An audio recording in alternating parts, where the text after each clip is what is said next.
I want to talk about the Guama Sanchez and Oscar Dominguez controversy. Now, if you don't know what I'm talking about, recently Oscar and Guama had a race to 50 10 ball using the magic rack on a 9 foot table, 9 foot diamond that when I turned the stream on, they kept referring to it as being wonky.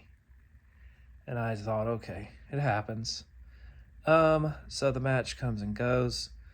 At one point, Guama is up by like 7 or 8 racks, but then Oscar catches a gear and wins by like 11 racks.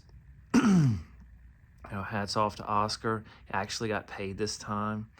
Um, so when I saw all that, so when I saw the controversy start to come out on Facebook, I thought two things. First of all, one, none of this is any of my business.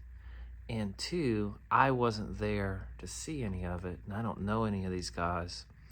So automatically, that qualifies as perfect Facebook or YouTube content to talk about something that you have no stake in and you have very little of the actual facts. But from Oscar's side of it, he said when he arrived, he did use calipers to measure the pockets. And then he noticed that there were rail bolts that were loose. I believe he said there was a rail bolt that was missing. So he fixed that. He tightened it down, made it play right.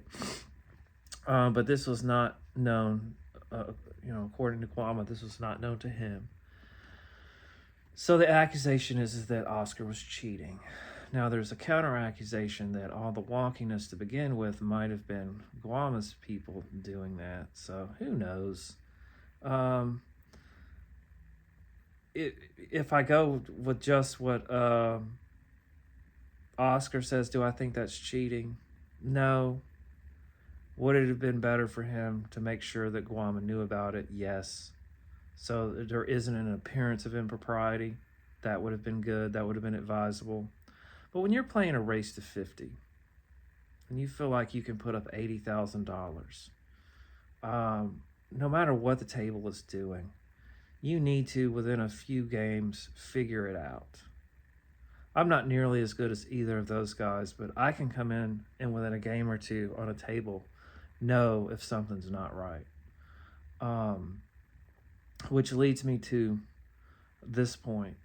If you're an amateur player playing in a bar, like a league, or especially like a tournament or maybe some low stakes gambling, you need to realize that the chances are there's gonna be a person in that room. He may not own the room, but he feels like he does. Maybe he's a friend of the owner. Maybe he comes in there and splashes a lot of money. He's a big personality. A lot of these guys will have a table in a room that they juice, that they alter, and that only they know about. This happens. It happens a lot.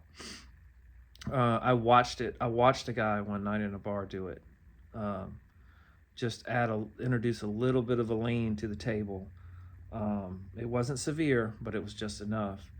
So it's something that you need to be aware of, and it's something that you need to be on the lookout for and always be able to adjust, and then just not complain, or make excuses for losing.